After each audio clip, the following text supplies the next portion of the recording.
Here's another tip for how to teach a better Pilates class. When it comes to teaching Pilates, I've mentioned in other videos that you need to teach the person in front of you, which you should. But let's talk about what you should say. Now, there are specific words that are better to use and other words that are better to avoid. I'll save that for another video. But for right now, let's just start in a general sense. What do you say? First, you need to give your student the name of the exercise and the setup if they don't already know it. Once a student knows the setup, then you should just be able to give them the name and then they set themselves up. But if they need the setup, if they need you to explain how to get into the movement, then use precise and clear language. Figure out the clearest and most precise way of explaining how to set up the exercise. Remember, no demonstrating, but be clear, be precise, and be brief. Don't make it too wordy, make it really easy to understand. Just tell your students exactly what you want them to do. Once they're in position to begin the exercise, tell them what to do if they don't already know it. Again, using very clear, very precise, easy to understand language that isn't too wordy. If they do know the action of the exercise, then go right into cueing, or otherwise known as correcting.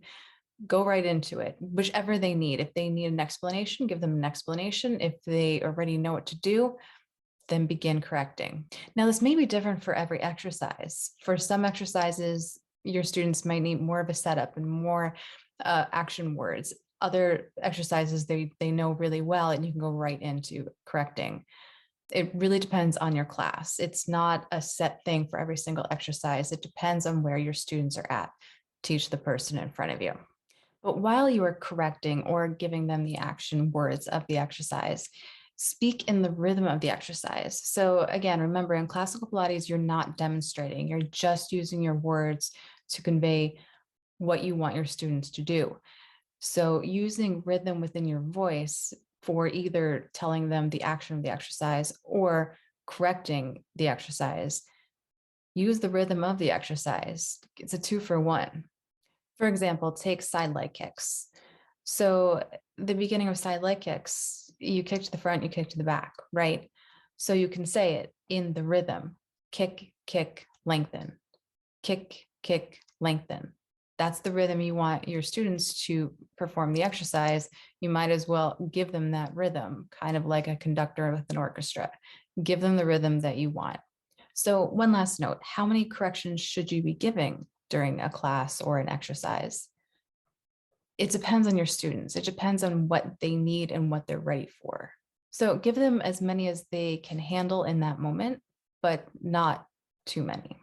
If you give too many and they can't handle it, or they're not up to that level, they'll just start tuning you out. But you also don't want to give them too few and not have them progress. So you want to give them an appropriate amount, appropriate for them, appropriate for that class. Some classes you may be focusing on one particular thing, so you may leave out some other corrections that you could be giving, but for the sake of that class, you're focusing on 1 or 2 things. Sometimes it's giving them 1 or 2 corrections over and over again in different ways, using different language. Sometimes it's many corrections within that same amount of time. Teach the person in front of you, and always remember to go proximal and then go distal whenever giving corrections. Priority is proximal to distal. There are some teachers that think it's better not to talk too much, but this is why your students are paying you to come to class, to give corrections. They want corrections. They don't want more than they can handle. They want as many as they're ready for. They're not there to just do your workout. They're there to get better at Pilates and to get stronger. So silence can be useful, but you should be giving corrections if you think you're teaching. But don't just to talk and hear yourself talk. When you speak to your students, give them something meaningful to hear. Make it useful for them.